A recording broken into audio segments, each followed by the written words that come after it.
Bismillahirrahmanirrahim. Assalamualaikum warahmatullahi wabarakatuh. Alhamdulillahirabbil alamin wassalatu wassalamu ala asyrafil anbiya'i wal mursalin wa ala alihi wa sahbihi ajma'in. Allahumma salli ala sayyidina Muhammad wa ala ali sayyidina Muhammad wa ba'du. Alhamdulillah. Pertama dan selamanya, mari sama-sama kita panjatkan rasa syukur pada Allah Subhanahu wa taala di pagi yang berbahagia ini, kita dipertemukan, dibangunkan, diberikan kesempatan, diberikan peluang untuk mengerjakan ketaatan kepada Allah Subhanahu wa taala dan dapat bersama di dalam Tanyalah Ustaz, biar tahu jangan keliru, seperti biasa mengupas perbincangan. Dan setiap Selasa kita akan bawakan kepada anda berkenaan dengan fiqh solat yang pastinya akan memberikan kecantikan dan kesempurnaan dalam khususnya ibadat solat kita. Apa khabar sidang penonton? Semoga semuanya berada dalam keadaan ceria sentiasa, di samping sudah pun bersedia daripada sudut mental dan fizikal untuk sama-sama kita menuntut ilmu di pagi yang mulia ini. Baik, hari ini perbincangan berkenaan dengan satu bab ataupun satu juzuk daripada fiqh dalam solat, iaitu pergerakan dalam solat yang pastinya akan memberikan satu ruang untuk anda bertanyakan soalan sebaik mungkin bersama dengan bintang ilmuwan yang kita bawakan khas kepada penonton-penonton semua. Hari ini Selasa 26 September 2023, kita bersiaran secara langsung, kita membawakan kepada anda Al-Fadil Ustaz selaku bintang ilmuwan kita, jadi Ustaz Dr. Nur Muhammad Hadi Zahalan. Assalamualaikum Ustaz. Waalaikumsalam warahmatullahi wabarakatuh. Sebelum tu Ustaz, saya nak tanya, Dr. HD tu, itu nama glamour Dr. HD Ustaz kan? Saya mula-mula kata macam, wow, Dr. HD maksudnya ini clear betul ni. Clear Memang clear betul, jelas. Baik Ustaz, dan sedang menonton, anda sedang menyaksikan siaran secara langsung Tanyalah Ustaz dengan topik perbincangan pergerakan dalam solat. Anda juga boleh menonton siaran hari ini secara HD di www.tonton.com.my. Terima kasih diucapkan kepada semua, dan jangan lupa kalau ada persoalan boleh tulis di ruangan komen di Facebook rasmi Tanyalah Ustaz TV3, dan jangan lupa tekan butang suka dan kongsi untuk sama-sama sebarkan kebaikan. Ayuh sama-sama kita ajak sahabat-sahabat kita menyaksikan Tanyalah Ustaz pada pagi ini, mendapatkan ilmu yang bermanfaat. Baik Ustaz, untuk mukadimahnya, bila mana kita sebut saja tentang pergerakan dalam solat, mesti ada yang bertanya, dia kata, pergerakan dalam solat tu, dia kata mestilah ada. Sebab dia kata kan solat ni satu ibadat yang adanya beberapa ucapan dan juga pergerakan, dimulakan dengan takbir, diakhirkan dengan salam. Jadi dia kata adalah pergerakan. Tetapi ada pula disebut dalam yang membatalkan solat itu, ada pergerakan-pergerakan yang tidak dibolehkan. Jadi yang ni menimbulkan kekeliruan, yang mana boleh, yang mana harus, dan yang mana yang diharamkan. Jom kita buka perbincangan. Saya serahkan kepada Ustaz HD. Silakan. Bismillahirrahmanirrahim. Assalamualaikum warahmatullahi wabarakatuh. Alhamdulillahirabbil alamin. Wassalatu wassalam ala asyrafil anbiya'i wal mursalin wa ala alihi wa ashabihi wa man tabi'ahum bi ihsanin ila yaumiddin. Amma ba'd. Alhamdulillah, pertamanya kita memanjatkan segala puji dan syukur kerana dengan izinnya, dengan kerahmatannya, dengan kasih sayangnya, diberinya Allah Subhanahu wa taala, Allah kurniakan kepada kita peluang. Allah berikan kepada kita ruang untuk sama-sama kita meningkatkan keimanan dan ketakwaan kepadanya. Semoga kita tergolong dalam golongan orang-orang yang beruntung, insya-Allah. Insya-Allah. Terima kasih kepada Dai Azrin. Masya-Allah. Orangnya manis, segak. Saya DA. Dari HD DA. Kan. Baik, alhamdulillah. Semoga Allah merahmati dan meridai kepada semua kru dalam program Tanyalah Ustaz. Dan tidak dilupakan sahabat-sahabat yang setia menonton dalam program Tanyalah Ustaz. Semoga dengan perkongsian ilmu ini mendapat keberkatan, mendapat ganjaran di sisi Allah Subhanahu wa taala, insya-Allah. Bila kita sebut tentang pergerakan dalam solat, memanglah solat itu diperlukan bergerak. Rukuknya, sujudnya, kemudian bagaimana tahiyatnya, kemudian ada pergerakan yang khusus. Maka sebenarnya di sana ramai yang terkeliru. Ada yang kadang-kadang kita nak tengok orang boleh jawab panggilan. Ambil panggilan as-salah, as-salah, dia nak bagi tahu. Jadi boleh ataupun tidak sebenarnya bergerak dalam solat, ataupun contohnya kalau anak cucunya datang dalam keadaan mungkin menangis, memerlukan perhatian dan sebagainya, boleh ataupun tidak seseorang itu bergerak. Itu tak apalah kalau anak, kalau ular Kan, kena pula ular tedung selah. Kan, king cobra. Nak kata batalkan solat macam mana Ustaz? Khususnya kepada abang-abang yang suka camping sekarang ni. Kan, orang nak healing sekarang ni, dia pergi hutan, pergi kemudian nak solat tu, tiba-tiba takbir dah. Tak takbir tak apa lagi. Tu king cobra tengah berdiri, panggung. Tengah panggung. Macam mana kita nak buat? Ni nak tunjuk iman ke atau nak lari? Jadi sebenarnya pergerakan ini dibolehkan ataupun tidak. Maka kita nak tengok apa yang dilakukan oleh Nabi sallallahu alaihi wasallam. Cumanya ada orang tanya saya, pernah ada satu kali tu ada orang bertanya, Ustaz, dia kata, bukankah Nabi sallallahu alaihi wasallam bila kita nak melakukan sesuatu, nak memberikan satu sandaran, kita kena rujuk kepada Nabi sallallahu alaihi wasallam? Maka mana datangnya 3 pergerakan berturut-turut? Ini ditanyakan oleh sahabat-sahabat kita yang nak faham tentang ilmu. Maka saya nyatakan di sini, sepakat ulama, ittifaqul fuqaha, iaitu pergerakan yang banyak membatalkan solat. Semua mazhab. Tak kiralah apa mazhab, mazhab Syafi'i ke, Hanbali ke, Maliki ke, Hanafi ke, 4 mazhab. Pergerakan banyak membatalkan solat. Cuma yang membezakan antara mazhab-mazhab ni adalah apa? Kata ulama, yang membezakan adalah banyak tu berapa? Berapa banyak? Jadi dalam mazhab Syafi'i, minta maaf kalau suara dia merdu sikit. Hari ni dia kecil sikit. Dia kecil sikit. Dia bukan saja kapit tau. Tu memang suara tak berapa sihat. Tapi insya-Allah kita doakan semoga Ustaz. Amin, insya-Allah. Jadi bila kita sebut tentang pergerakan yang banyak ni, dalam 4 mazhab Syafi'i meletakkan 3 tu banyak. Pergerakan yang banyak ni iaitu pergerakan yang disebut 3 kali pergerakan yang besar, maka ia disebut sebagai pergerakan yang banyak. Sebab 3 ni disebut al-jama'. Jama' banyak. Kalau 2 tu masna ni tak banyak lagi.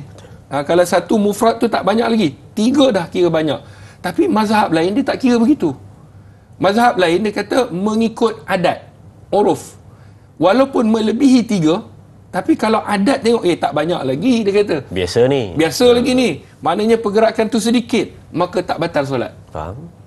Sebab tu ulama berbeza. Sebab apa? Sebab kefahaman daripada hadis Nabi sallallahu alaihi wasallam mengenai tentang pergerakan itu tadi.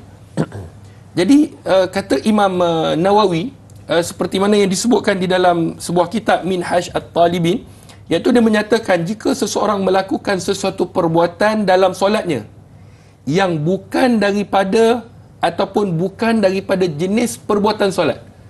Dia solat tapi dia buat satu perbuatan yang bukan daripada jenis solat itu, ataupun dia menambah rukun. Dia buat macam exactly, dia buat rukuk, dia buat sujud, tapi pergi tambah. Rukuk orang buat sekali, contohnya 1 rakaat, dia buat 3 kali, 2 kali. Bukan ni bukan solat gerhana ke tak, ni memang solat fardu, dia menambah dengan sengaja, maka kata Imam Nawawi batal solat. Faham? Ataupun pergerakan-pergerakan yang tidak sepatutnya digerakkan. Nanti kita akan tunjuk demo. Jadi kata Imam Nawawi, pergerakan ini membatalkan solat. Namun jika dia buat bukan dengan sengaja, tak sengaja lah, kalau sengaja batal. Tetapi dengan tak sengaja tertambah rukun, pergerakan yang tidak sengaja tertambah rukun, ataupun perbuatan-perbuatan yang kita akan tunjukkan nanti, maka tidak sengaja tidak membatalkan solat. Ini disebutkan di dalam kitab. Sebab tu dalam mazhab Syafi'i, 3 kali pergerakan ini kita kena tahu mana satu pergerakan besar dan kecil. Da'i Azrin, izinkan saya, penonton-penonton, saya nak tunjukkan serba sedikit perbezaan antara pergerakan besar dan kecil. Para penonton yang dirahmati oleh Allah, bila sebut 3 pergerakan tadi, apa saja yang bergerak tu dikira bergerak. Tetapi ulama pula dalam mazhab Syafi'i dikategorikan, ada pergerakan yang besar, ada pergerakan yang kecil. Pergerakan yang besar disebutkan iaitu menggerakkan tangan. Ni tangan ni, maknanya tangan seperti mana kita berwuduk sehingga ke kita punya siku. Maka ini adalah satu pergerakan yang besar. Ni disebut sekali. Ni sekali. Sebab tu kalau orang bergerak, dibuat betulkan tangan kan, nak bagi meletup tu, tengah semayang, lain macam. Yang tu membatalkan solat. Sebab pergerakan besar 3 kali berturut-turut. maka nanti kita akan tengok di papan putih ada syaratnya. Tapi kalau dia garu, ni bergerak juga. Kan, tiba-tiba nyamuk dia darah manis. Macam saya ni darah manis.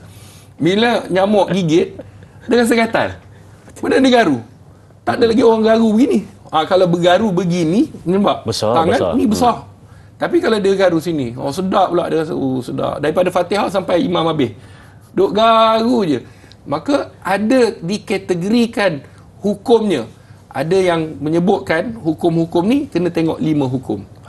Walaupun ia pergerakan besar, kadang-kadang dia termasuk dalam pergerakan yang dibolehkan.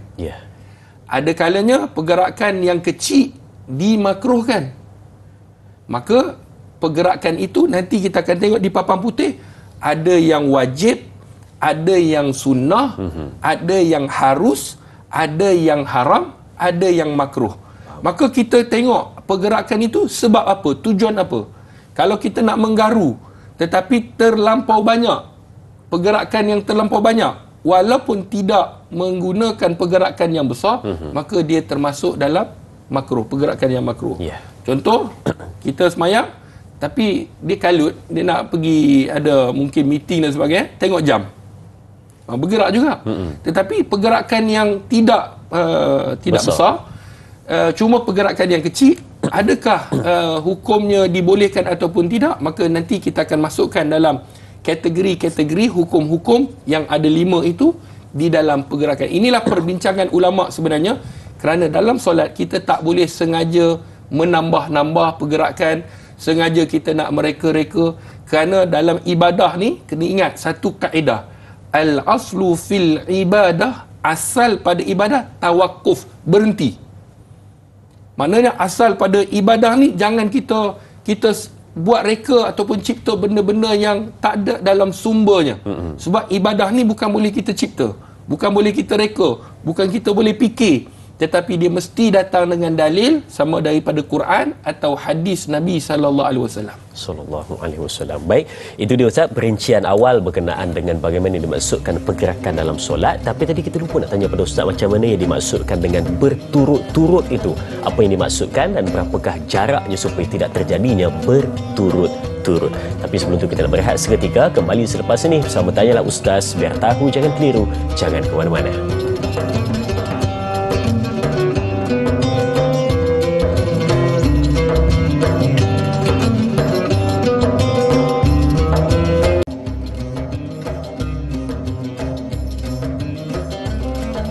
Baik, terima kasih diucapkan kepada semua penonton tetap setia bersama dengan kita menyaksikan Tanyalah Ustaz, biar tahu jangan keliru perbincangan fiqh dalam solat berkenaan dengan pergerakan dalam solat. Tadi Ustaz dah kongsikan kepada kita bagaimana yang dimaksudkan pergerakan yang besar dan kecil, dan kita nak tanya juga serba sedikit dahulu sebelum kita berpindah ke papan putih ini, iaitu apa yang dimaksudkan dengan pergerakan berturut-turut yang membatalkan, dan kalaupun tak nak bagi berturut-turut, bagaimana pisah jarak di antara satu pergerakan dengan satu pergerakan. Silakan Ustaz. Bismillahirrahmanirrahim. Alhamdulillah, terima kasih pada Dai Azrin, kepada sahabat-sahabat yang setia menonton dalam program Tanyalah Ustaz. Hari ini kita sebenarnya seperti mana yang dimaklumkan, kita nak mengetahui pergerakan yang besar itu bagaimana. Jadi kalau kita tengok di papan putih ni, izinkan saya untuk jelaskan jenis pergerakan dalam solat. Di sana ada beberapa pergerakan yang mungkin kita rasakan adakah dibenarkan ataupun tidak. Sebab ini sebenarnya dibahaskan oleh para alim ulama. Cuma apabila kita tidak mengetahui, sebab tu kadang-kadang bila orang tengok habislah batal solat, kita risau, adakah solat kita ni batal ataupun tidak. Dia bergantung kepada situasi. Yang pertama, kita tengok dalam hukum Islam ni, hukum taklifi disebut, dia ada 5 hukum. Dia ada wajib, dia ada sunnah, dia ada harus, dia ada haram, dia ada makruh. Kalau kita lihat gerakan yang diwajibkan, wajib kita bergerak. Kalau tak bergerak, maka dia terbalik, boleh batal pula solat kita. Contohnya ialah gerakan untuk menghilangkan najis atau bagi tujuan menutupi aurat. Ada satu hadis Nabi SAW, pada satu hari Nabi solat. Ini berdasarkan dalam sebuah hadis. Nabi solat. Dalam keadaan Nabi solat, tiba-tiba Nabi pecat sandal baginda Rasulullah. Pecat tu maksudnya Nabi tanggalkan. Nabi buka sandal baginda Rasulullah. sahabat yang solat belakang Nabi SAW tengok Nabi tanggalkan sandal. Kemudian pakak-pakak sahabat semua tanggalkan sebab ikut Nabi. Inilah hebatnya sahabat. Apa yang Nabi buat, mereka nak buat. Maka bila semua sahabat buka sandal mereka, maka selepas habis solat, Nabi SAW bertanya, apa yang kamu buat? Maka mereka mengatakan, kami melakukan seperti apa yang kau lakukan ya Rasulullah. Kami lihat engkau menanggalkan sandal, maka kami juga melakukan apa yang kau lakukan. Maka kata Nabi SAW, apabila aku solat tadi, ketika aku solat, datang malaikat Jibril memberitahu bahawa sandal aku tu ada najis. Maka Nabi alihkan sandal itu supaya tak bersama dengan Nabi SAW. Maka sahabat faham, mengajar bahawa, dan para alim ulama, sekiranya ada najis, contohlah ada najis dengan kita ni, maka kita boleh tanggalkan. Contoh, tiba-tiba kita solat ni rasa baju ada najis, maka pada waktu itu kita boleh tanggalkan pakaian baju itu. Yang penting tidaklah membuka aurat. Itu adalah macam tadi, kalau kasut ke, kalau stokin ke, maka tanggalnya itu tadi dibenarkan. Itu kalau baju yang boleh ditanggalkan. Kalau yang tidak boleh ditanggalkan, katakan contoh kalau pakai jubah, Ustaz? Kalau pakai jubah maknanya tak boleh ditanggalkan. Maka kata para alim ulama, sekiranya najis itu bersama dengan kita, solat kita tak sah. Batal. Sebab syarat sah solat apa dia? Kena bersih daripada najis, daripada segi pakaian dan daripada segi tempat sujud. Tempat kita nak solat. Okey, jelas? Baik. Clear. Kemudian, kalau sekiranya bertujuan menutupi aurat, ni tengah semayang, terlondeh kain, takkan kita nak biar? Jangan 3 kali berturut-turut, kejap lagi batal. Yang buka aurat ni tak batal. Batal, maka kita boleh tarik cepat menutupi aurat, maka ia adalah pergerakan yang wajib. Faham? Sebab membuka aurat dalam keadaan kita solat, hukumnya batal solat. Betul. Maknanya pergerakan itu wajib tak buat? Wajib buat untuk apa? Menyelamatkan solat kita itu tadi. Jadi kalau tertanggal kain, ataupun kain dia macam kipas helikopter sekarang ni, terangkat kain. Dai biasa. Biasa, Ustaz. Biasa. Saya tak biasa tengok kipas tu. Bukan biasa terangkat tu. Kadang-kadang dia terangkat sampai ke atas. Kadang-kadang kan angin terlalu kuat, kita bagi jangan terangkat. Pergerakan itu supaya aurat kita tak nampak. Dibenarkan. Minta maaf saya mencelah, Ustaz. Maksudnya yang pergerakan 3 kali berturut-turut itu diletak di tepi ataupun dimaafkan untuk menyelamatkan aurat yang terbuka tadi. Betul? Bergantung kepada keadaan. Kata dalam mazhab Syafi'i, dia tetap 3 kali pergerakan itu mesti ada. Tetapi wajib diselamatkan. Faham. Wajib. Nanti kita akan tunjuk praktikal, tapi tak adalah sampai kain nak terlucut. Tapi kita nak tunjuk 3 kali pergerakan tu bagaimana. Okey. Itu kejap lagi kita akan syarahkan. Yang kedua, gerakan yang disunnahkan. Sunnah, iaitu gerakan untuk meluruskan saf. Kejap lagi kita akan tunjukkan praktikal juga. Kita tengah semayang. Ni semayang ni. Tiba-tiba ada saf di tepi kita ni tak rapat. Kita rapatkan. Ni bergerak juga. Dia bukan pocor-pocor ni, duduk sebelah kanan kejap, kiri kejap. Dia nak merapatkan saf. Merapatkan saf itu sunnah. Kemudian mengisi kekosongan saf. Contoh ada depan ada saf kosong. Jadi jangan bergerak, biarkan nanti batal. Tak, bergerak. Kerana pergerakan itu termasuk sunnah. Dapat pahala tak? Dapat pahala. Mengisi saf. Itu pergerakan nombor 2. Yang ketiga, gerakan yang diharuskan. Ialah gerakan yang sedikit kerana adanya hajat. Contohnya, ada anak kecil. Ni biasalah, Dai Azrin kan, datang-datang tengah semayang, anak datang. Menangis pula. Bila menangis, dia memerlukan perhatian. Mak dia tak ada pula, kita seorang. Jadi, memerlukan perhatian, maka boleh tak kita dukung? Boleh kita dukung. Boleh kita ambil.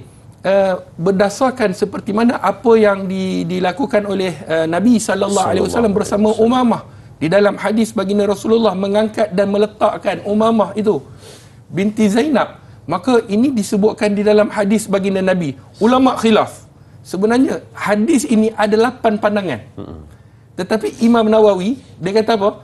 Hadis ini menyatakan dibenarkan untuk bersama dengan anak kecil.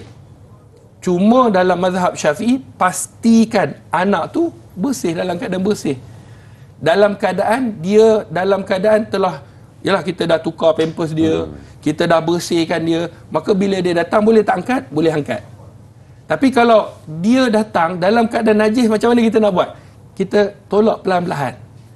Kemudian sambung semai. Dia datang lagi, tolak sedikit pelan-pelan. Supaya najis itu tak bersambung dengan kita. Faham? Ini dibahaskan oleh para alim ulama. Baik. Yang keempat, gerakan yang diharamkan. Ni yang kata haram ni. Apa dia haram? Dia ada 3 syarat. Yeah.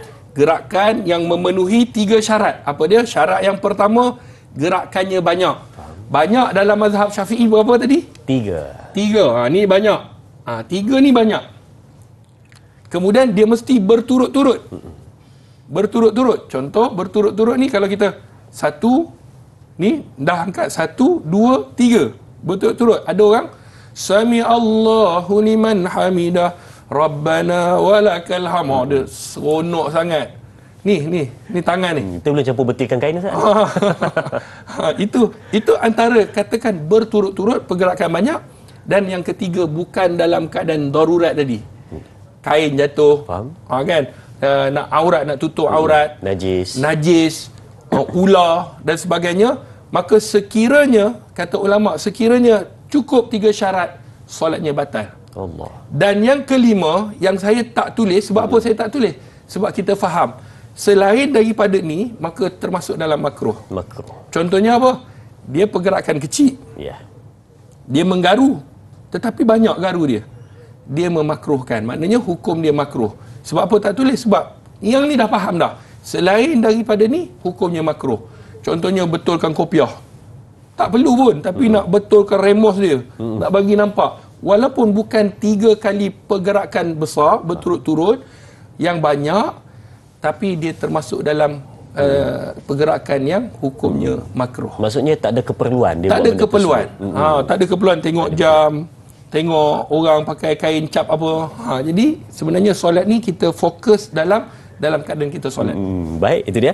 Jadi kalau kita dapat lihat di sini ada 4 dan satunya yang kelima lagi adalah hukumnya adalah makruh dalam perbuatan-perbuatan tersebut. Tapi sebelum kita ambil soalan, Ustaz, satu lagi kita nak ajukan kepada Ustaz, iaitu biasanya kalau kita tengok, contohnya kita ambil daripada yang sunnah sebentar tadi, iaitu pergerakan untuk meluruskan ataupun merapatkan saf. Biasanya kita tengok bila mana orang ni nak merapatkan ataupun meluruskan saf, dia akan buat secara perlahan-perlahan dengan izin katanya slow motion, Ustaz. Jadi adakah perlu perlahan ataupun boleh saja dibuat dalam kadar seperti biasa, ataupun bagaimana, Ustaz? Baik, sebenarnya pergerakan ni bukanlah perlahan-perlahan yang kita nak buat gerak slow-slow. Tidak, dia pergerakan normal je. Maknanya kita kena tahu bahawa dia sebenarnya, Ustaz, saya dah buat 3 ke, dia akan jadi was-was. Kata ulama, sebenarnya kita jangan was-was. Kalau kita rasa saya masih belum lagi buat 3 pergerakan berturut-turut, teruskan solat. Batalkan niat kita tu, maknanya kita batalkan was-was kita tu, halang was-was kita itu dengan keyakinan. Betul. Itulah yang sebut sebenarnya al-yaqin la yuzalu bisyak. Maksudnya keyakinan ini dia tidak boleh dihapuskan dengan syak wasangka. Maknanya kita kena yakin, belum lagi, teruskan. Begitu juga dengan hadis Nabi, kalau kita tengok kan, kalau sekiranya seseorang itu dia rasa ada angin, perlu tak dia batalkan solat? Tidak. Nabi kata sehingga kamu bau ataupun kamu rasa keluar angin di belakang. Bukan rasa, kamu yakin angin keluar di belakang ataupun kamu ada rasa bau ataupun bunyi, kata Nabi SAW. Maka baulah dikira sebagai batal. Tapi rasa-rasa sangka-sangka tak perlu batalkan solat. Macam itu jugalah pergerakan. Bila kita bergerak tak perlu lambat. Pergerakan normal. Saya contoh di sini kan. Pergerakan normal ni saya nak lalu ni. Pergerakan normal. Ni, kaki saya normal. 1, berhenti. Ataupun 1, 2, berhenti. Boleh. Dia janganlah 3 pergerakan yang berturut-turut. Dan berhenti itu sekali tasbih. Oh, Ustaz. Maksudnya ini 1. Oh, bukan. Ini 1, ini 2. Ada. Pergerakan dia 1. Kan? Itu dia kira 1. Sebab ada ulama yang membahaskan sepasang. Sepasang. Sepasang pula. Ni perbahasan ulama. Dia kata 1 tu adakah 1 kaki ataupun 1 pasang. Adakah kiri 1, kanan 1. Dia kata kalau kita buat begini, tarik, ulama berbeza. Yang ni pergi mesti kembali. Dia kata satu baru. Itulah yang ulama berbeza sebenarnya. 3 tu bagaimana, huruf tu bagaimana. Jadi jangan kita complicated sangat dalam isu ini. Subhanallah. Baik, itu dia kan. Banyak yang kita belajar pada hari ini berkenaan dengan bagaimana pergerakan dalam solat yang harus, yang sunnah, yang dibolehkan ataupun yang diharamkan ataupun yang dimakruhkan dalam solat. Baik, banyak lagi perbincangan selepas ini. Jangan ke mana-mana, teruskan menonton Tanyalah Ustaz, biar tahu, jangan keliru.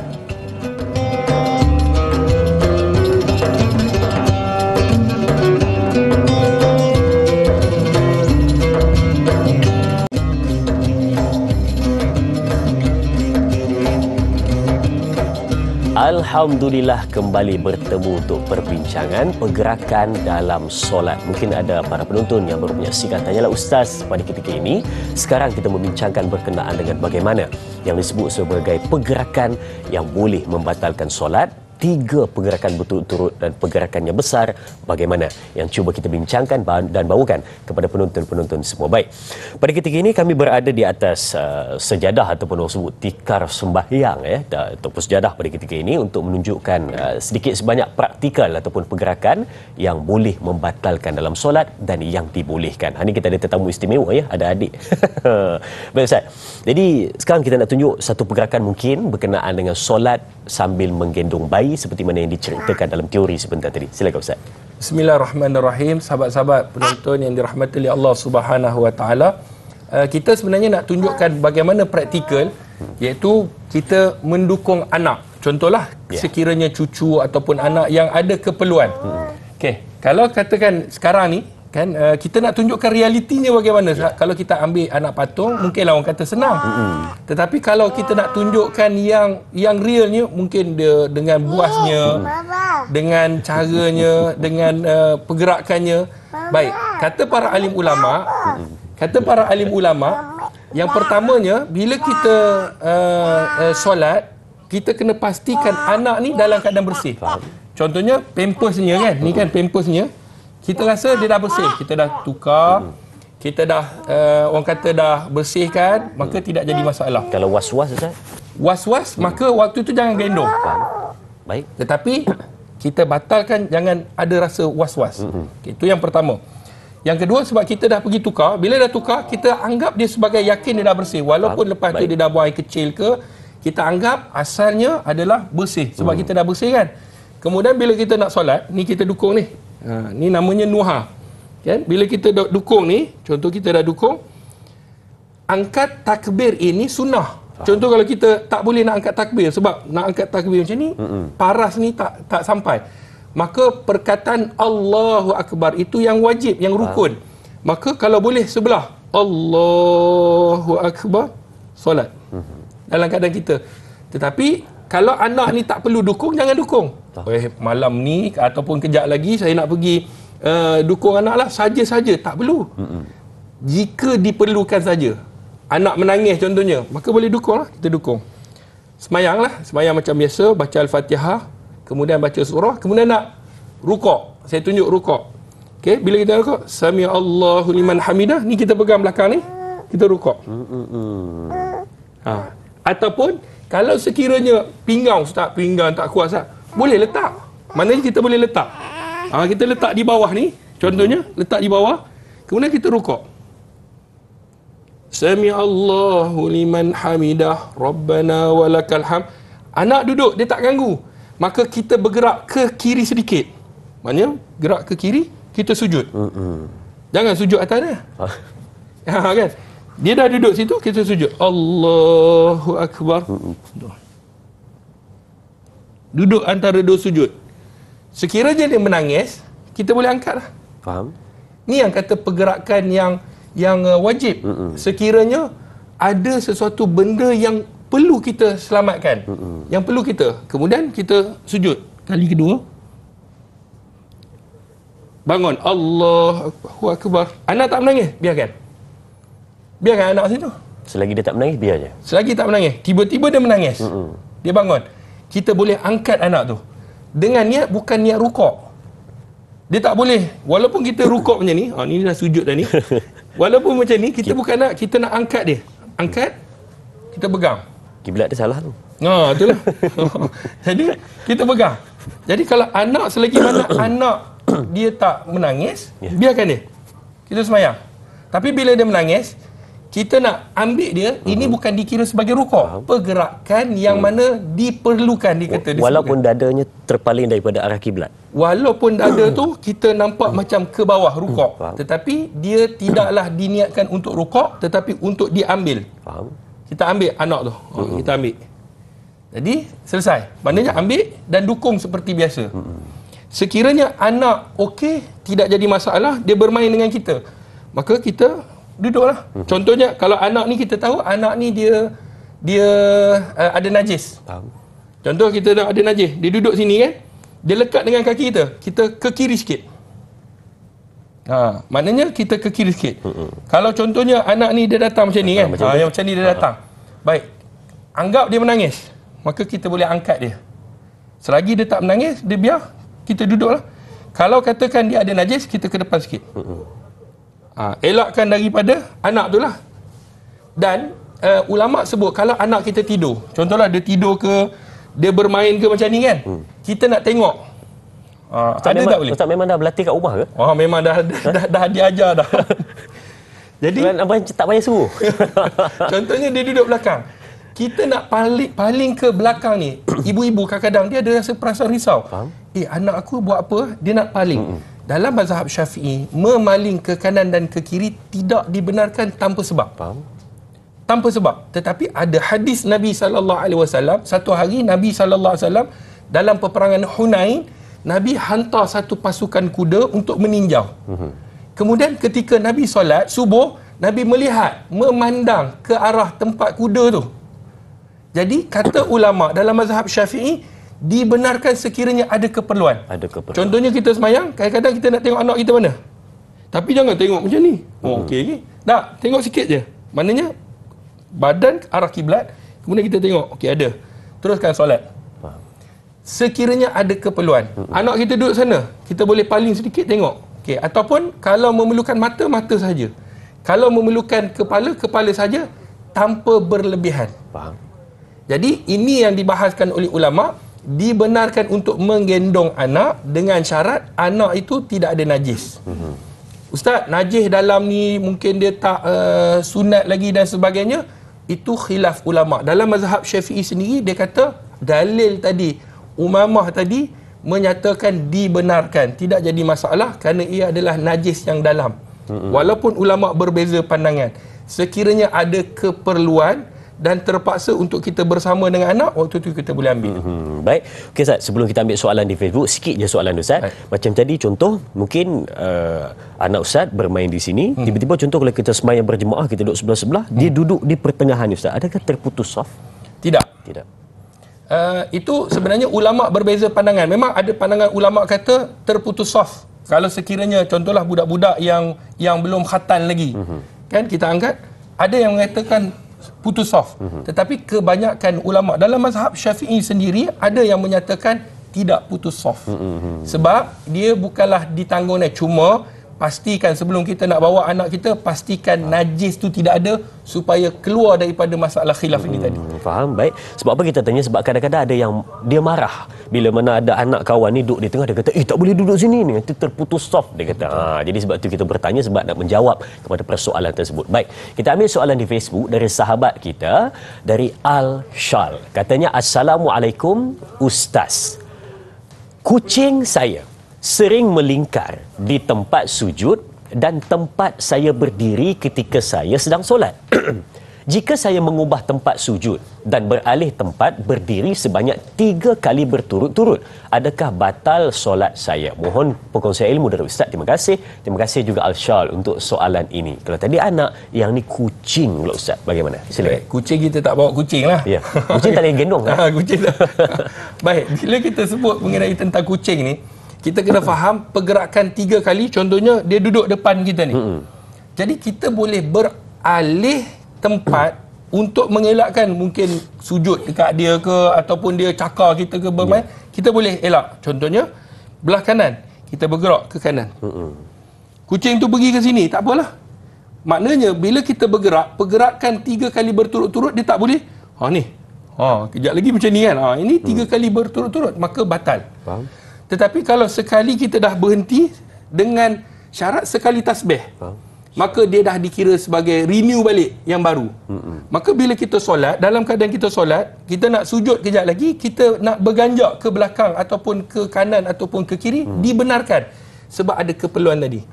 Jadi contohnya bila kita solat, kita nak sujud, kan? Ni dah kita dah rukuk, nak i'tidal, sami Allahu liman hamidah rabbana walakal hamd. Dia datang. Kita boleh ke belakang sikit. Kemudian kita sujud. Allahu Akbar. Kucing sini. Ni kita sujud. Ataupun kita ke kanan sedikit. Tidak jadi masalah. Ia bergantung pada keadaan-keadaan untuk keselesaan ketika mana kita solat. Kalau lah contoh Ustaz, dia tak berganjak ke kiri dan ke kanan, tetapi apabila dia nak sujud, maka dia ambil kucing tu, dia letak. Adakah dibolehkan Ustaz menyentuh kucing tersebut? Boleh, tak ada masalah. Sebab kucing ni adalah dalam hadis Nabi SAW, dia adalah kategori yang susah dikawal. Kita tak tahu, Ustaz, kucing ni kan dah pergi berak ke, dah pergi buang najis, dah pergi buang ni. Kita jangan pandang pada, kerana Nabi SAW dia adalah haiwan yang Nabi SAW sebut haiwan yang sukar dikawal. Dia masuk kejap lagi, tutup pintu, dia masuk ikut tingkap, dah tutup tingkap, masuk ikut bumbung. Maka ia adalah haiwan yang dibenarkan. Tidak jadi masalah untuk kita angkat dan kita alihkan kucing tu, tidak ada masalah. Bergantung kepada keselesaan kita dan kesesuaian. Baik, boleh dialihkan ataupun kita yang beralih daripada kucing tersebut. Baik. Kita ambil soalan seterusnya di Facebook dari sahabat kita, Sahziatul Sidik. Katanya, Assalamualaikum Ustaz. Bagaimana situasi sekiranya seseorang itu dalam keadaan tengah berdiri solat namun batuk atau sesema, yang terpaksa memegang tisu dan mengelap hidungnya ketika dalam solat? Apakah pergerakan begitu bagi mengelakkan daripada cecair meleleh itu dimaafkan sekiranya situasi berkenaan? Contoh dia pegang tisu Ustaz. Saya ada tisu tak? Ada Ustaz. Ada Ustaz. Ada tisu Ustaz. Contoh dia solat ambil pegang tisu. Boleh ke Ustaz? Kejap-kejap dia lap. Baik. Kita dah sebutkan pegang tangan ni sunnah. Al-qabd ni sunnah. Kalau kita lepas pun boleh. Tapi ini adalah sunnah Nabi SAW. Baik. Bila kita pegang begini, contoh kita pegang tisu, tidak jadi masalah untuk kita lap hingus kita. Berdasarkan hadis Nabi SAW, bagi mereka yang sakit sesema, batuk dan sebagainya, ataupun ada kahak, Nabi SAW pada satu hari, Nabi lihat di dinding masjid ni ada kahak. Kemudian apa yang Nabi buat? Bila Nabi tengok kahak, Nabi hilangkan kahak tu dengan tangan baginda Nabi SAW. Kemudian Nabi SAW sebut dan ajarkan kepada sahabat radhiyallahu anhum, sekiranya kamu ada kahak, kan? Dia sebut al-basmak. Ketika mana kamu ada kahak, maka hendaklah kamu ludah ataupun kamu buang di tapak kaki kamu. Maksudnya ludah macam tu kan? Kita ludah kan di masjid Nabi. Dulu masjid Nabi kan dia bukan macam kita sekarang ni ada marmar, ada kapet dan sebagainya. Ni zaman baginda Rasulullah. Ludah di tapak kaki kamu ataupun kamu ludah di pakaian kamu. Maksudnya di poket ataupun ulama sebut sekarang ni lah. Dan Nabi tunjukkan, Nabi ambil kain, Nabi ludah di kain itu.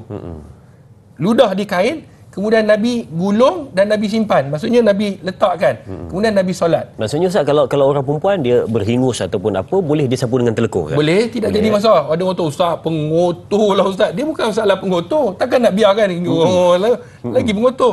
Jadi dia bukan masalah kotor tak kotor. Masalah boleh ke tak boleh. Kalau kita sakit, maka siapkan tisu terus. Tapi kadang-kadang ada kalanya, kadang-kadang Allah, tisu pula dah basah dah. Emergency mana? Takkan nak kawan baju kawan sebelah. Jadi telekung lah, telekung menjadi penyelamat kan. Kita tak pegang telekung tu, kita lecik ataupun kita lap, kemudian kita solat seperti biasa. Tidak jadi masalah dan dibenarkan seperti mana dalam hadis Nabi SAW. Sebab tu kita kena tahu cara je. Kalau kita tahu cara, contoh orang yang dah ada kahak, dia nak buang mana? Ada poket macam baju Melayu. Buka, ludah.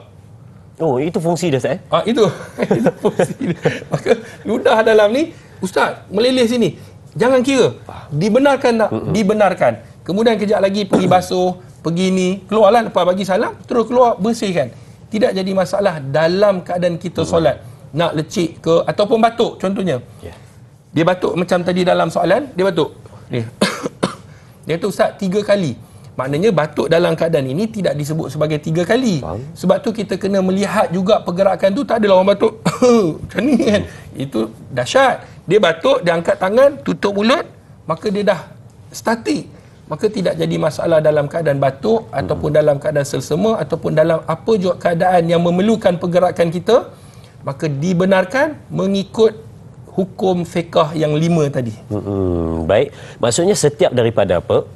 Tu contoh tak? Contoh setiap daripada apa pergerakan dalam solat tu, kalau bersebab dan juga ianya dibolehkan untuk menjadikan solat itu lebih sempurna ataupun tidak jadi masalah untuk pergerakan-pergerakan yang seterusnya, maka ianya dibolehkan. Betul. Tetapi kalau kita dapat lihat sebentar tadi, kalaulah ianya dilakukan hanya kerana tanpa keperluan, tanpa sebab, maka dihukum makruh. Dan juga kalau pergerakan besar 3 kali berturut-turut yang besar, maka itu boleh membatalkan solat. Baik, sedang menonton, kita nak berehat seketika. Kembali selepas ini bersama Tanyalah Ustaz. Biar tahu, jangan keliru, terus bersama kami.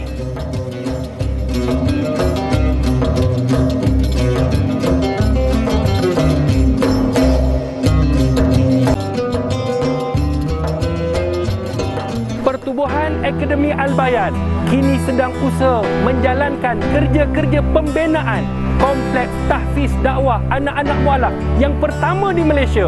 Seperti mana tuan-tuan, puan-puan dapat lihat di belakang saya, setiap sumbangan yang tuan-tuan berikan, insya-Allah akan mendapat ganjaran di sisi Allah Subhanahu wa taala.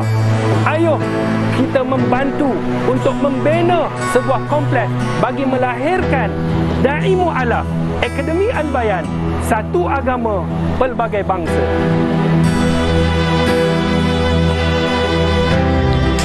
Subhanallah, itu dia tadi bagaimana kita dapat saksikan video sebentar tadi untuk tatapan anda, yang mana dalam video tadi ada juga Ustaz Dr. HD ataupun Dr. Hadi bersama untuk memberikan sedikit penerangan berkenaan dengan kompleks tahfiz dakwah anak-anak mualaf yang pertama di Malaysia, dan mungkin kita nak tahu lagi dengan lebih lanjut berkenaan dengan proses pembinaan tersebut. Ustaz, boleh kongsikan, silakan.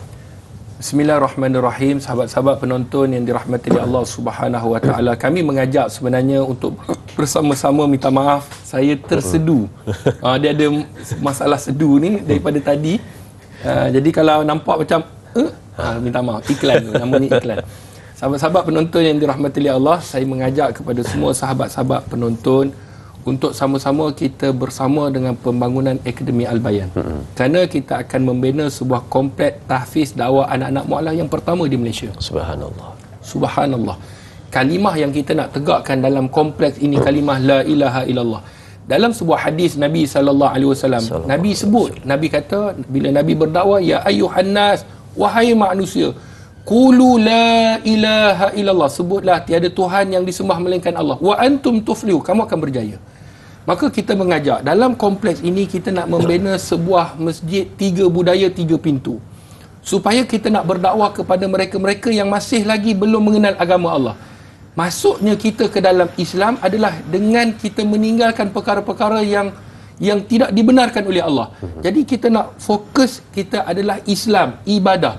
Maka apapun latar belakang kamu, budaya kamu, kamu punya bahasa, tidak jadi masalah, kerana dalam Islam ini menerima.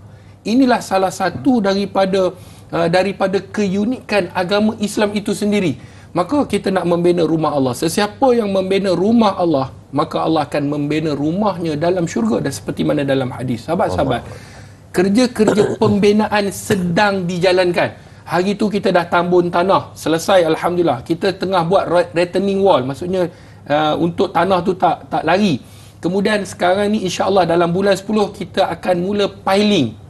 Lebih kurang ada 600 lebih poin yang kita akan piling, dan setiap tiang itu lebih kurang harganya RM450 untuk kita nak dapatkan dana piling itu. Maka kita mengajak, ayo sama-sama kita pasakkan pahala ganjaran untuk membina rumah Allah, untuk melahirkan dai mualaf. Inilah peluang, kerana lahir dai mualaf, berdakwah di jalan Allah, ada masyarakat mereka yang faham agama, bukan saja faham agama, masuk dalam agama Allah, memeluk agama Islam. kita juga mendapat saham akhirat, iaitu saham apa? Mengislamkan orang. Ni yang kita nak buat, insya-Allah. Saya takkan mampu untuk melakukan seorang diri. Saya perlukan tuan-tuan, puan-puan, muslimin, muslimat. Saya perlukan Dai Azrin. Saya perlukan semua orang untuk membantu, sama-sama kita membina. Ni adalah projek ummah. Jadi semoga ia menjadi saham kita di sana, dan kita juga bukan saja kita mengumpulkan dana dengan kita memohon sumbangan masyarakat, tetapi kita menjual sambal teriak, membeli sambil menderma. Maknanya makan pun dapat, kemudian kita dapat juga memberi sumbangan. Ini adalah usaha kita, usaha. Dan kita usahakan dia ada ziplock ni, maksudnya kalau nak pergi travel, anak dekat sekolah ataupun dekat ni, dibolehkan, tidak jadi masalah, memang senang. Tak habis makan, senang simpan. Senang simpan, dan ramai dah orang dah beli, alhamdulillah, stok pun tak banyak. Jadi sahabat-sahabat penonton yang dirahmati Allah, apa yang saya nak sampaikan, kami meminta kebenaran daripada Majlis Agama Islam Melaka. Kebenaran untuk kutipan tu ada. Kita pergi berjumpa dengan Kerajaan Negeri Melaka. Kita nyatakan apa yang projek ummah kita nak buat. Kita pergi jumpa Datuk Mufti Melaka. Alhamdulillah, semua mereka menyokong pembangunan ini. Jadi alhamdulillah, kita juga berdaftar masuk dalam Majlis Pembandaran. Kita minta supaya keselamatan bangunan. Sebab kita ni, saya sendiri, bila kita meninggal, inilah hasil yang kita nak tinggalkan. Selagi mana orang belajar, orang membaca, orang faham Islam, kita dapat saham. Jadi kita akan cuba dapatkan CF, kita cuba dapatkan kebenaran-kebenaran, majlis perancang dan sebagainya, perancang bandar, semuanya kita ikut saluran. Kenapa? Tanggungjawab saya kepada masyarakat untuk merealisasikan pertubuhan Akademi Al-Bayan dalam membangunkan kompleks tahfiz dakwah anak-anak mualaf yang pertama di Malaysia. Jadi sumbangan anda diperlukan, dan mereka yang dah menyumbang, saya doakan semoga Allah berikan kerahmatan, kesejahteraan, dan dilimpahkan rezeki yang luas lagi, berkat. Subhanallah. Dan Ustaz, kalau mereka nak membeli sambal teriak sebentar tadi, dan juga kalaulah mereka nak menyumbang, bagaimana prosesnya? Ataupun kena jumpa Ustaz terus ke, ataupun ada di talian ke, macam mana? Baik, sahabat-sahabat penonton, dia ada beberapa. Sekarang ni kita ada di website, boleh beli di website, boleh sumbang melalui akaun yang tertera. Tetapi ada ibu-ibu, ayah-ayah yang dia kata, Ustaz, saya tak selesa lah nak key-in, nak bake-in, boleh tak saya nak datang jumpa? Boleh datang di Bandar Anstek, insya-Allah. Sekiranya hari yang Allah izinkan, kita boleh berjumpa. Semalam pun saya berjumpa dengan penyumbang-penyumbang, ada daripada Singapura, ada daripada Indonesia, ada daripada Thailand, ada daripada serantau Asia. Alhamdulillah, sumbangan yang telah diberikan, kita usaha untuk membina. Dan boleh juga membeli sambal ini, sama ada di pejabat, di Bandar Anstek, ataupun boleh di Shopee pun sekarang dah ada.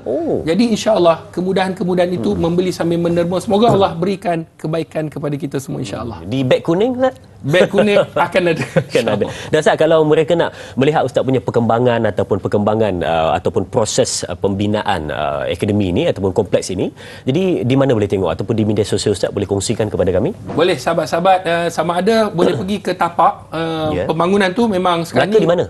Di Kampung Pegu Alur Gajah. Kampung Pegu Alur Gajah. Kampung Pegu Alur Gajah, keluar daripada Bandar Alur Gajah tu memang dekat sangat. Search di Waze ke di ni, mesti ada Pertubuhan Akademi Al-Bayan. Dan boleh juga melihat di media sosial. Ustaz bukan baca Quran 24 jam. Ada FB, ada IG, dan insya-Allah saya tadi sembang-sembang, dan kita juga akan buat jelajah fiqh praktikal di setiap negeri, insya-Allah, dengan izin. Dan pada bulan hadapan ini, bulan 10, kita akan pergi ke Negeri Sembilan. Jadi ada masjid yang kita akan war-warkan nanti pada tarikh. Datang percuma, siap ada nota, dan kita akan tunjukkan praktikal, insya-Allah, dengan izin Allah. Insya-Allah, itu dia kan.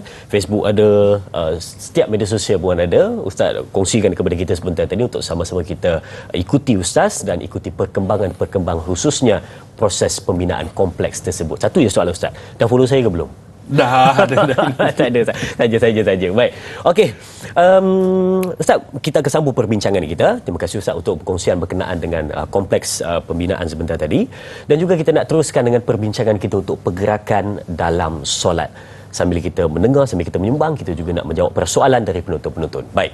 Dari sahabat kita Mar WKN, katanya, Assalamualaikum Ustaz. Saya ingin bertanya, bagaimana nak menegur cara berhemah bagi orang yang jenis tidak duduk diam bila melakukan solat. Bila solat je mulalah sikit-sikit garu, tak gatal pun garu-garu, sana sini digarunya. Adakah situasi pergerakan begitu boleh membatalkan solat? Mohon penjelasan Ustaz. Terima kasih. Terima kasih juga sahabat kita Kak Ma WKN untuk soalan ini. Nak tegur tu macam mana Ustaz? Silakan. Baik, sahabat-sahabat yang dirahmati Allah, kita kena faham konsep solat itu. Allah sebut dalam surah Taha ayat yang ke-14. Fa'buduni wa aqimis solat li zikri. Sembahlah aku, kata Allah. Maka dirikanlah solat. Tujuan dia apa? Untuk mengingati Allah. Maka dalam solat ni kita kena fokus, kena khusyuk. Maknanya kita menyembah Allah. Kita berhadapan dengan Raja sekalian Raja. Segala-galanya sandaran kita kepada Allah. Maka bagi mereka yang tidak khusyuk, dalam keadaan mereka bila solat je datangnya datangnya perkara-perkara yang dia nak buat, maka sepatutnya dia kena usaha dan belajar, dan dia kena halang perbuatan-perbuatan yang tak sepatutnya, kerana dikhawatiri perbuatan itu boleh jadi walaupun makruh, tapi lama kelamaan boleh jadi batal, kata para alim ulama, dan boleh termasuk dalam kategori pergerakan yang diharamkan. Maka bagaimana kita nak tegur? Tegur ni antaranya adalah dengan kita bercakap dengan lemah lembut, maknanya kita bagi tahu, bersopan santun, kita maklumkan. Dan paling penting sekali adalah kalau sekiranya kita dah tegur dia tak buat, maka kita boleh bisik-bisikkanlah kepada orang-orang yang mungkin dia datang ke majlis ilmu supaya sentuh bab ini, insya-Allah. Subhanallah. Baik Ustaz, terima kasih. Kita supaya dapat menegur mungkin diri kita dan juga siapa-siapa pun yang kita melihat melakukan banyak pergerakan dalam solat yang tidak sepatutnya dan khawatir boleh membatalkan solat mereka. Baik sedang menonton, kita berakhir di sini dahulu di TV3, sambungan 30 minit di TV9. Terlepas info ataupun siaran dari awal, jangan lupa untuk catch up semula di aplikasi Tonton dengan muat turun dan langgan sekarang. Teruskan menonton Tanyalah Ustaz, biar tahu jangan clear.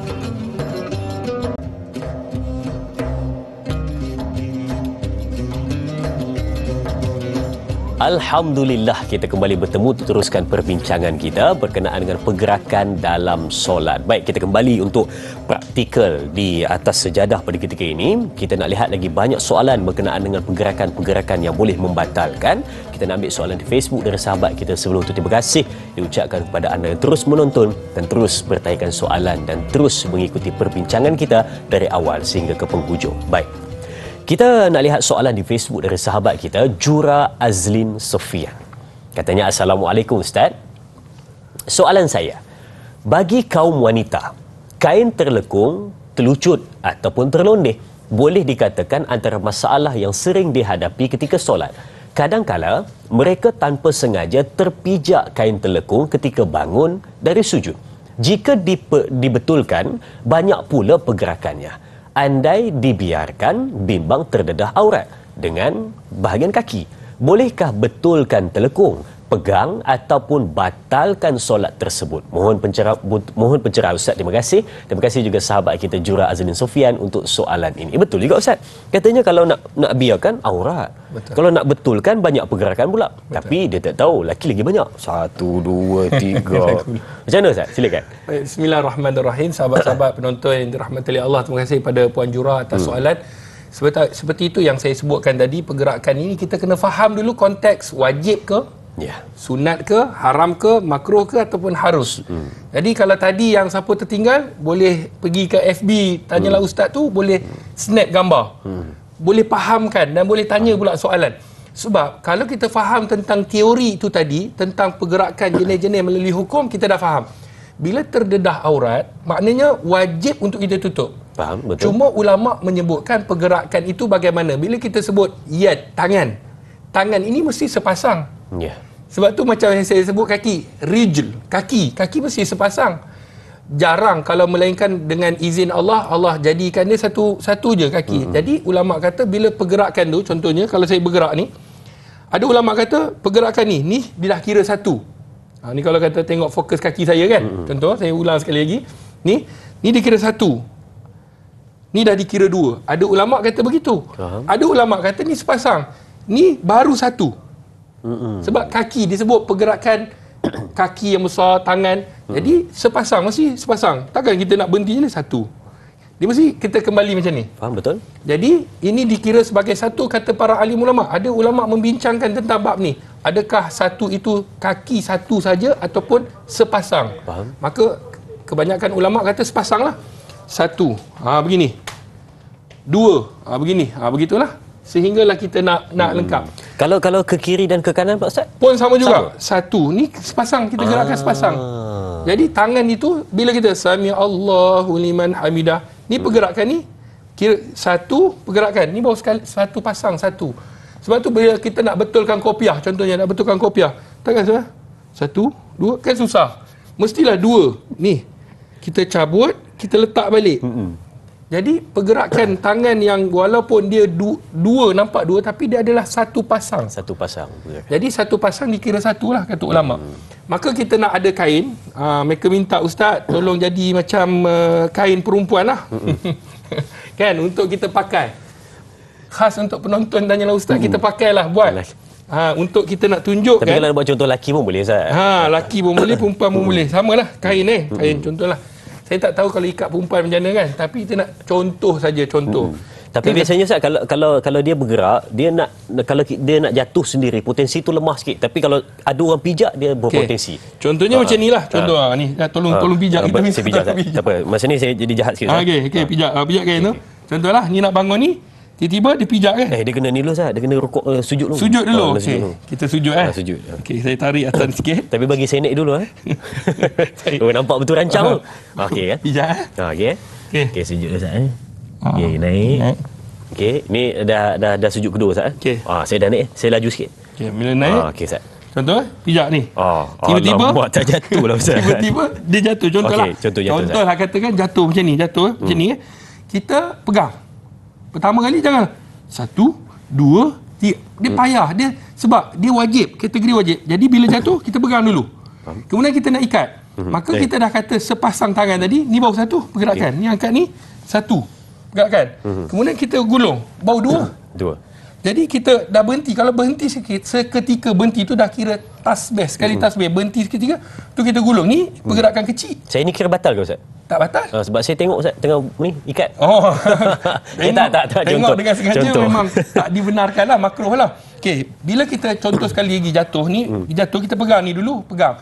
Kemudian bila kita nak ikat, kita janganlah kira satu, dua kan jadi susah. Faham. Bila dah jatuh pegang, dia jadi menutup aurat, itu wajib.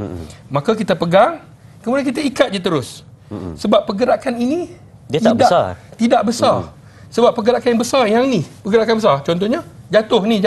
Kita baru angkat. Angkat ni baru satu. Nampak? Ni baru kita angkat satu. Kita gulung macam ni, baru dua. Sebab tangan kanan dan kiri ni dikira sepasang. Kan saya sebutkan tadi. Ada ulama kata yang ni satu, yang ni dua, dia jadi susah nak kira. Sebab tu ulama mazhab lain dia kata mengikut adat. Contoh kalau jatuh, yang ni pergerakan banyak tak? Tak nampak banyak lagi. Tak nampak. Dia nampak banyak kalau berjalan sampai ke sana baru banyak. Jadi sebab tu ulama sebut, sekiranya kain terlucut, pegang betul-betul, tutup aurat dulu, kemudian kita gulung. Gulung begini, ni pergerakan ni dikira pergerakan kecil. Yang besar adalah sendi-sendi yang besar kita gerak. Satu kaki, satu besar. Itu baru dikira besar. Kepala macam ni pergerakan besar. Maknanya kalau sekiranya kita mengangkat kain kita untuk angkat, dia hanya kadang-kadang dua pergerakan je. Ni satu, dua, dah ini semua pergerakan kecil. Kita gulung. Okey, kemudian kita solat macam biasa. Sebab tu kita kena faham kategori gerakan, adakah dia wajib, adakah dia sunnah, adakah dia haram, adakah dia makruh, adakah dia harus, maka dia akan menyebabkan solat kita akan rasa sempurna insya-Allah. Maksudnya yang tadi adalah pergerakan yang duduk dalam kategori gerakan yang diwajibkan. Betul. Sebab nak menyelamatkan aurat daripada terbuka dan duduk dalam kategori darurat sebentar tadi. Baik. Ustaz, kita ambil soalan seterusnya di Facebook dari sahabat kita. Dari sahabat kita Al-Ali Ali. Assalamualaikum Ustaz. Ketika sedang solat, tiba-tiba bangunan bergegar. Minta maaf. Bergegar kerana gempa bumi. Contohnya, adakah kita perlu membatalkan solat dan keluar dari bangunan? atau bolehkah berlari keluar dan terus sambung solat di tempat yang selamat di luar bangunan? Katanya tak putus solat lah.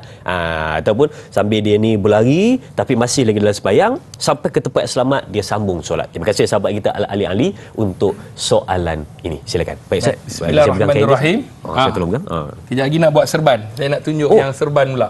Yang duduk alih-alih serban ni jatuh ni. Baik, daripada Ali.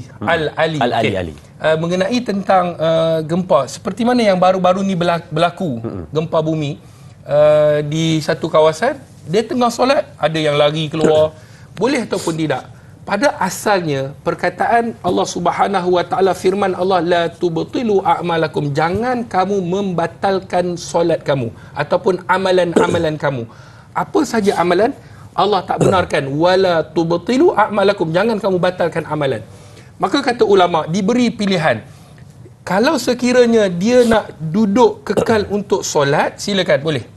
Tetapi sekiranya dia khawatiri bangunan akan runtuh, maka dibenarkan untuk dia batalkan solat bersebab darurat itu tadi. Dia samalah seperti mana ular ataupun disebut hayat ataupun akrab, kala jengking.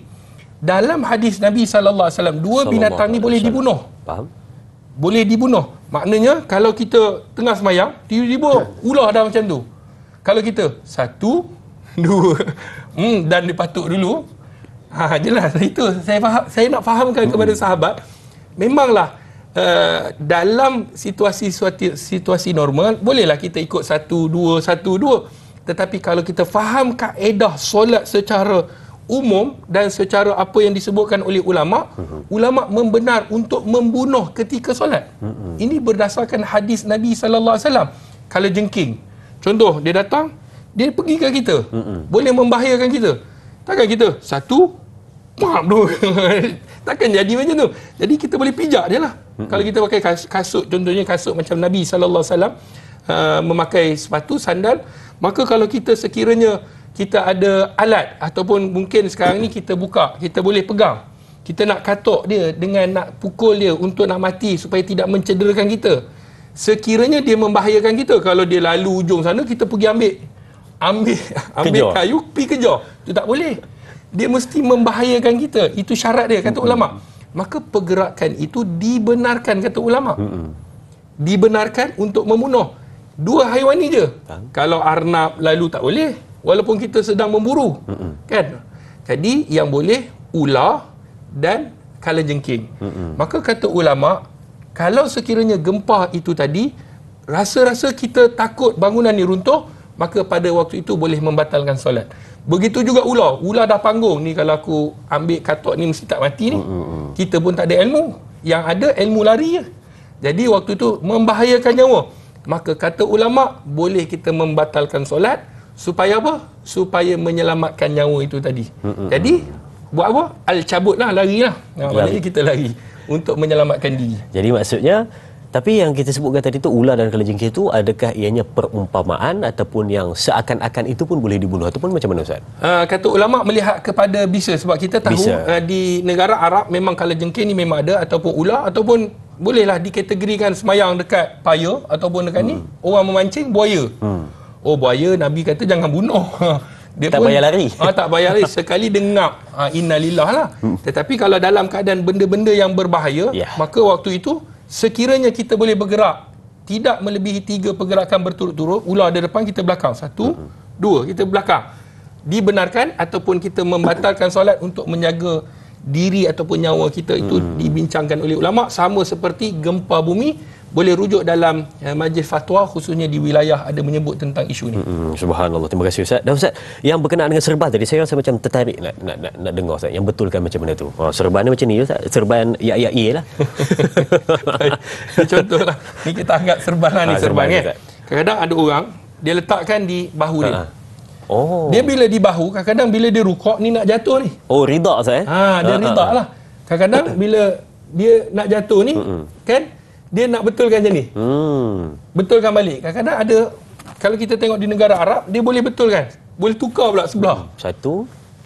Jadi kata ulama, boleh ataupun tidak, sekiranya ada keperluan untuk meletakkan dan supaya ia tidak jatuh, maka dibenarkan untuk kita bergerak. Faham? Maknanya dibenarkan bergerak. Cumanya kalau sampai ia mengganggu, lebih baik kita letak di bawah. Faham? Kenapa? Kerana kita tak nak gangguan dalam solat itu tadi. Sebab tu, bila ada gangguan, tinggalkan. Contoh, Nabi SAW ingatkan kepada kita, kalau hidang makanan, kita hari ni memandang mana iman yang mantap. Engkau ni iman lemah, pergi makan dulu. Dah, Nabi kata makan dulu. Dah hidang, pergi makan dulu. Bukan masalah iman kau mantap tak mantap. Nabi ajar, makanan dah hidang, pergi makan. Takut-takut solat, teringat makanan. Betul. Tak khusyuk. Kalau kamu rasa sakit perut, pergilah tandas dulu. Kalau sekiranya, begitu juga orang yang mungkin dia makan petai, sambal petai, sakit perut memulai. Dia kata tak boleh batalkan solat. Tak. Kalau sekiranya perlu, dah tak tahan, dah hujung-hujung, contohlah, minta maaf, hujung-hujung, batalkan, pergilah solat. Pergilah tandas. Kejap lagi wuduk, kembali balik solat. Ini dibincangkan oleh ulama. Sekiranya benda-benda yang boleh mengganggu, tinggalkan. Ridak atas ni boleh mengganggu, kadang-kadang dia jatuh, maka tinggalkan, letak di bawah, semayang, tidak jadi masalah. Tetapi kalau kita nak membetulkan ridak kita, itu boleh ataupun tidak. Contohnya begini, kita rukuk, dia nak jatuh, kita betulkan dia, pegang, nak betulkan, tidak jadi masalah kata ulama. Yang penting jangan 3 kali pergerakan berturut-turut. Dan conclusion dia, pergerakan ni, tangan ni sepasang. Dan kalaupun dia nak jatuh, turunkan, letak di bawah pun boleh, Ustaz? Boleh. Tidak membatalkan solat kerana pergerakannya tidak masuk lagi dalam 3 kali yang besar berturut-turut. Sudah penonton, banyak lagi kita nak kongsikan selepas ini. Jangan ke mana-mana, teruskan menonton Tanyalah Ustaz, biar tahu jangan keliru. Banyak lagi perbincangan selepas ini.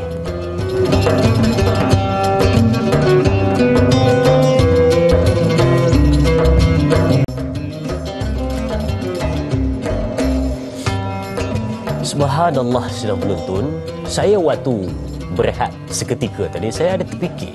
Sebab awal tadi Ustaz ada sebut, boleh atau tidak kita ni menjawab panggilan ketika mana dalam solat. Contohnya, terlupa nak matikan bunyinya. Ataupun bahasa Inggeris dengan izin, disilentkan phone tersebut. Terlupa. Jadi bila mana letak dalam poket pula dalam pula. Jadi bila mana tengah sembahyang berbunyi, tak berhenti berdering 5 kali dekat 10 kali. Jadi kalau tak dijawab, dia akan terus berdering. Mungkin mengganggu orang lain, ataupun boleh ataupun tidak kita ni jawab, bagi tahu yang kita sedang solat. Kalau contoh ada orang datang rumah kita, mungkin kita boleh keraskan suara nak bagi tahu supaya kita ni dapat tahu kepada tetamu tersebut yang kita ni sedang solat. Tapi kalau kita ni di dalam panggilan, macam mana kita nak bagi tahu kepada orang tersebut yang kita sedang dalam solat, dan orang ni pun dia tak berhenti-berhenti call. Dan yang kedua, adakah kita boleh mengambil telefon tersebut di dalam poket, bawa keluar, dimatikan bunyinya, simpan balik ataupun bagaimana? Silakan Ustaz. Bismillahirrahmanirrahim. Terima kasih pada Dai Azrin atas soalan yang saya rasa ia adalah bertepatan. Ya. Dengan situasi sekarang, kerana handphone lah, zaman Rasulullah, handphone tidak ada panggilan. Jadi bagaimana kita nak lakukan, minta maaf. Dia datang balik sendu yang panggil apa? Iklan. Iklan tu tadi. Sendu. Jadi sahabat-sahabat yang dirahmati oleh Allah, sekiranya dia dalam kategori yang mengganggu, kalau kita dah silent, cuma dia bergetar, kan? Mengganggu juga tu. Dia bergetar dekat kita tanpa mengganggu orang lain, maka kata ulama tidaklah perlu sampai kita nak nak tengok siapa yang call. Tetapi yang perlu adalah apabila ringtone tu bunyi, lagu pula K-pop, contohlah lagu K-pop kan, sampai tu imam pun kata, hai, belakang ni panas juga ni, dia kata dah lah bunyi ringtone, lagu pula boleh tahan, tak apa-apa. Yang bunyi Tok Bilal punya handphone. Jadi bagaimana nak buat? Maka boleh keluarkan handphone. Saya kata apabila seorang itu dia mengganggu orang lain, maka ketika itu dia boleh keluarkan handphonenya untuk disilentkan. Kerana itulah pergerakan. Bila kita seluk poket, kita cari, kita keluarkan, dah berhenti seketika itu, sekali tasbih dah dikira sebagai pergerakan baru. Faham?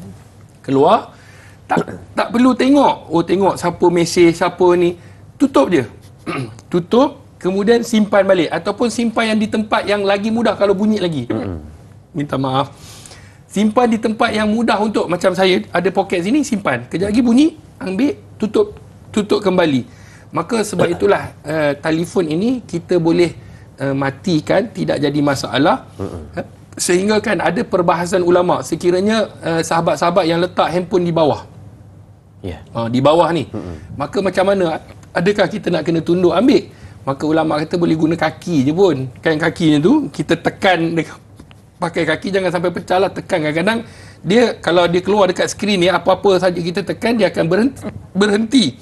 Maka ketika itu boleh kita gunakan kaki, tapi sekiranya mengganggu sangat, biarkan dahulu. Minta maaf, ketika kita rukuk ataupun sujud, kita boleh silent. Sebab tu pastikan handphone kalau boleh jangan letak di hadapan. Betul. Sebab apa? Sebab dia akan mengganggu. Khususnya yang mengganggu ni adalah kalau kekhusyukan lah. Mungkin kita tak ganggu, tapi jiran solat kita ni, tengah-tengah rukuk, walaupun dia silent, keluar gambar bini dia. Bini tengah buat macam ni. Jaga bang, macam tu. Nampak WhatsApp tu keluar. Cepat balik. Cepat balik. Jadi orang sebelah ni dia duduk baca, dia akan menyebabkan tak khusyuk kepada orang sebelah. Jadi simpan dan silent kan. Betul. Sebab tu kata orang, sebelum kita ni solat, selalu imam ingatkan kepada kita supaya dimatikan bunyinya ataupun dimatikan telefon tersebut, kerana takut mengganggu orang sebelah ataupun kita yang sedang solat. Jadi takut tidak khusyuk orang sebelah, tidak khusyuk satu hal, dan juga terganggu satu hal akibat daripada bunyi telefon kita ini. Biasa berlaku, bukan jarang-jarang berlaku, dan acap kali ianya berlaku ketika mana solat secara berjemaah khususnya. Baik, seterusnya dari sahabat kita Syahira Lia Muhammad di Facebook rasmi Tanyalah Ustaz TV3, katanya, Assalamualaikum Ustaz, bagaimana yang dikatakan pergerakan kerana darurat, dan adakah bagi mengelakkan khilaf jika berlaku pergerakan yang berturut-turut, mengulangi solat itu semula adalah jalan terbaik? Terima kasih Ustaz, terima kasih juga sahabat kita untuk soalan ini. Dia rasa macam macam tak kena. Dia kata macam ada banyak pergerakan lah tadi, ulang semula lah solat. Betul ke macam tu Ustaz? Bagaimana? Baik, terima kasih pada yang bertanya. Sebenarnya nak ulang ataupun tidak, dia tak perlu kita ulang sekiranya kita ada ilmu. Faham. Ilmu tu yang penting, yang menyebabkan kita yakin. Contoh, orang berwuduk 3 kali basuh. Bila 3 kali basuhan, kita dah yakin 3 kali tu sempurna. Tak perlu kita rasa macam tak sempurna lah Ustaz. Maka itu yang menjadi masalah, was-was syaitan, dia akan datang. Ya, betul. Macam contohnya mandi wajib. Bila kita mandi wajib, contohnya kadang-kadang kita rasa ada tempat-tempat, sebab kalau kita wuduk, kita kena tahu basuhan tu keseluruhan. Maknanya diratakan air pada anggota wuduk. Tapi kalau mandi wajib, kita dah meletakkan air dan kita rasa zon tu, maknanya sangkaan kita air dah kena, maka dah cukup. Ini disebutkan oleh ulama. Dia tak sampai yakin yang sampai qat'i, yakin yang benar-benar yakin mandi wajib, semua anggota badan dah kena. Itu satu. Itu satu. Yang kedua, bila kita sebut tentang darurat, pergerakan kerana darurat ini tadi, maka sekiranya pergerakan itu wajib.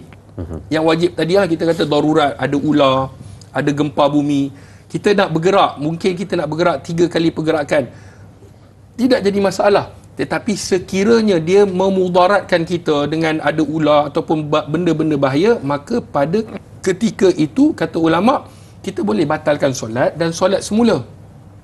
Contohnya macam buaya tadi, ular, ataupun kalajengking yang boleh kita bunuh, tetapi mungkin dia boleh memudaratkan kita. Kerana, ialah salah katok, dia attack kita balik. Dia panggil geng. Dia panggil geng pula.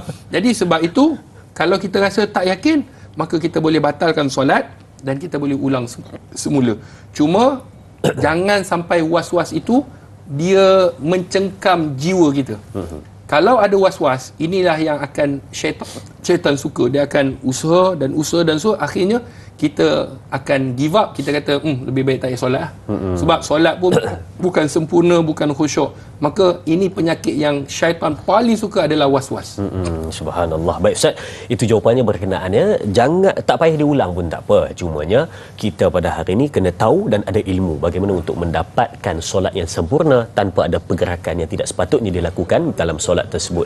Bak kata orang tua Ustaz, kalau sedu-sedu ni ada orang teringat pada kita katanya. Kan ada orang teringat pada kita. Mesti penonton-penonton teringat pada Ustaz kerana setiap hari Selasa Ustaz akan bersama untuk memberikan praktikal solat kepada kita semua berkenaan dengan bagaimana yang disebut sebagai satu pergerakan yang sempurna dalam solat kita. Jadi Ustaz, mungkin kita boleh tutup dengan doa ringkas bagi memberkati penutup majlis kita pada hari ini Ustaz. Silakan. Bismillahirrahmanirrahim. Alhamdulillahirabbil alamin. Wassalatu wassalam ala asyrafil anbiya'i wal mursalin wa ala alihi wa sahbihi ajma'in. Amin. Ya Allah, ya Tuhan kami menadah tangan kepadamu ya Allah.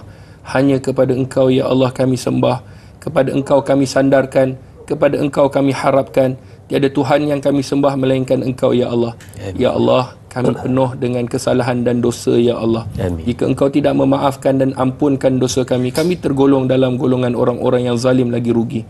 Maka dengan itu ya Allah, ampunkanlah dosa kami ya Allah.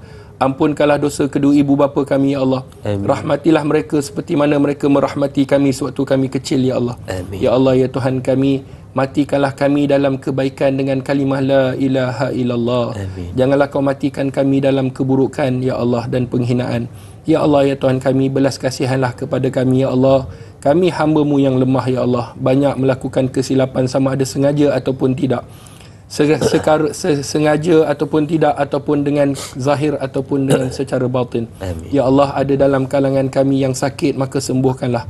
Ada dalam kalangan kami yang susah, maka bantulah. Amin. Ada dalam kalangan kami yang mempunyai dosa, ampunkanlah. Amin. Ada dalam kalangan kami yang mempunyai hajat, maka perkenankanlah hajat kami ya Allah. Amin. Ya Allah, himpunkanlah kami semua ke dalam syurga-Mu ya Allah. Ada dalam keluarga kami yang telah meninggal, maka luaskanlah kubur mereka, rahmatilah mereka, tempatkanlah mereka bersama dengan golongan orang-orang yang beriman. Ya Allah, ya Tuhan kami, berikanlah kami kesejahteraan dunia dan juga akhirat. Rabbana atina fid dunya hasanah wa fil akhirati hasanah wa qina azabannar. Wa sallallahu ala sayidina Muhammad walhamdulillahi rabbil alamin. Amin amin ya rabbal alamin. Terima kasih diucapkan kepada Dr. Hadi untuk kupasan dan perbincangan berkenaan dengan fiqh solat pada ketika ini, berkenaan dengan pergerakan dalam solat. Terima kasih diucapkan kepada semua penonton. Teruskan menonton Tanyalah Ustaz, biar tahu jangan keliru. Kita tutup dengan tasbih kafarah dan suratul Asr. Subhanakallahumma wa bihamdika asyhadu an la ilaha illa anta astaghfiruka wa atubu ilaik. Bismillahirrahmanirrahim. Wal 'asri innal insana lafi khusri illa alladhina amanu wa aminus solihat wa tawasaw bil haqq wa tawasaw bis sabr. Sekian, berjumpa lagi. Teruskan menonton Tanyalah Ustaz, biar tahu jangan keliru. Assalamualaikum warahmatullahi wabarakatuh.